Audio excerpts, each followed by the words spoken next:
অসমৰ এথলেটিক্স খেলুৱৈৰ বাবে সুখবৰ।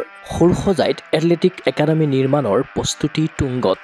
মন্ত্ৰী জয়ন্ত মল্ল বৰুৱাৰ স্থান পৰিদৰ্শন। 2025 বৰ্ষতে অসমৰ এথলেটিক্স খেলুৱৈসকলে লাভ কৰিব এটা অতিকৈ আনন্দৰ খবৰ। কাৰণ অসম চৰকাৰৰ সহযোগত তথা অসম এথলেটিক্স সন্থাৰ তত্বাৱধানত চলিত বৰ্ষতে গঢ়ি উঠিব ৰাজ্যৰ প্ৰথমখন এথলেটিক একাডেমী। দেওবাৰে অসম চৰকাৰৰ কেবিনেট মন্ত্ৰী তথা অসম এথলেটিক্স সন্থাৰ সভাপতি জয়ন্ত মল্ল বৰুৱাই সৰুসজাই ক্ৰীড়া প্ৰকল্পত একাডেমীটোৰ বাবে স্থান পৰিদৰ্শন কৰিলে। তেওঁক সংগ দিলে অসম এথলেটিক্স সন্থাৰ উপসভাপতি অশোক ভৰালী, সম্পাদক গীতাৰ্থ গোস্বামী, কোষাধ্যক্ষ ঋতুবৰণ শৰ্মাৰ লগতে সন্থাৰ কাৰ্যকৰ্তা তথা প্ৰাক্তন খেলুৱৈসকলে। তদুপৰি আৰ্কিটেক্টৰ উপস্থিতিত সৰুসজাইত এথলেটিক একাডেমী নিৰ্মাণৰ বাবে উপযুক্ত স্থানৰ সন্ধান কৰা হয়। প্ৰস্তাৱিত এথলেটিক একাডেমীটো গঢ়ি তোলাৰ পূৰ্বে কি সুবিধা ইয়াত উপলব্ধ হৈ আছে বা কি সংযোজন কৰিব লাগিব এই বিষয়ত নিৰীক্ষণ কৰিলে অসম এথলেটিক্স সন্থাৰ সভাপতিগৰাকীয়ে। ৰাজ্যৰ বৰ্ধিত এথলেটিক্স খেলুৱৈৰ ওপৰত লক্ষ্য ৰাখি অসমৰ খেলুৱৈক অসমৰ মাটিতে এই একাডেমীত উন্নত প্ৰশিক্ষণ প্ৰদান কৰাৰ লক্ষ্য অসম এথলেটিক্স সন্থাৰ। বৰ্তমান প্ৰতিযোগিতামূলক সময়ত এই এথলেটিক্স একাডেমীৰ জৰিয়তে অসমত ৰাষ্ট্ৰীয় তথা আন্তঃৰাষ্ট্ৰীয় পৰ্যায়ত নাম উজ্বলাব পৰা প্ৰতিভাধৰ খেলুৱৈ সৃষ্টি হ'ব বুলি আশা ব্যক্ত কৰে ৰাজ্যিক সভাপতিগৰাকীয়ে। এথলেটিক্স একাডেমী নিৰ্মাণৰ প্ৰস্তুতিৰ বিষয়ে সংবাদ মাধ্যমৰ আগত অৱগত কৰিলে অসম এথলেটিক্স সন্থাৰ সভাপতি জয়ন্ত মল্ল বৰুৱাই।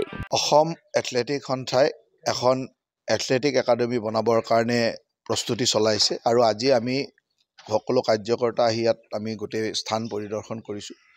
অসমত এখন যাতে খুব ভাল এথলেটিক একাডেমী হয়, কাৰণ এতিয়া যথেষ্ট সংখ্যক আমাৰ প্লেয়াৰ ওলাইছে।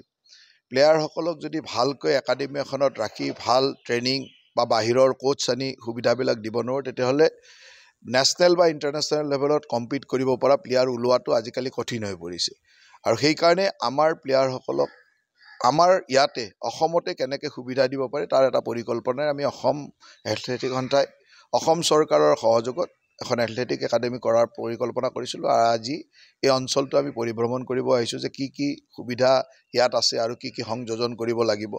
আৰু আমাৰ যিখিনি অভিজ্ঞ খেলুৱৈ বা অভিজ্ঞ ইনষ্ট্ৰাক্টৰ আছে তেওঁলোকো আহিছে, তেওঁলোকে আমাক পৰামৰ্শ দিব। আমাৰ আৰ্কিটেক্টো আহিছে, তেওঁলোকে গোটেই ডিজাইনটো বনাইছে। মুঠৰ ওপৰত এই বছৰৰ ভিতৰত আমি এখন এথলেটিক একাডেমী সম্পূৰ্ণ কৰাৰ স্বাৰ্থত বা সম্পূৰ্ণ কৰাৰ লক্ষ্যৰে আগবাঢ়িছোঁ। প্ৰস্তাৱিত একাডেমীখন সাজু হৈ উঠিলে ৰাজ্যৰ এথলেটিক্স খেলুৱৈসকলে লাভ কৰিব আশাতীত সাফল্য।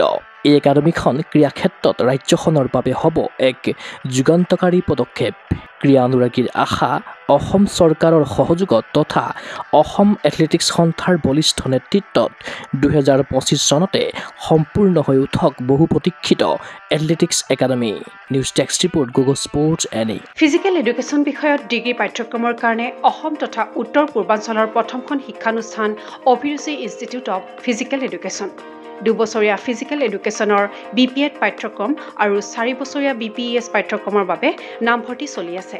বিতংকৈ জানিবৰ বাবে আজি যোগাযোগ কৰক। যোগাযোগৰ নম্বৰসমূহ হৈছে 9335100098, 7002233540, 88765210998, ৱেবছাইট www.aipguwahati.in।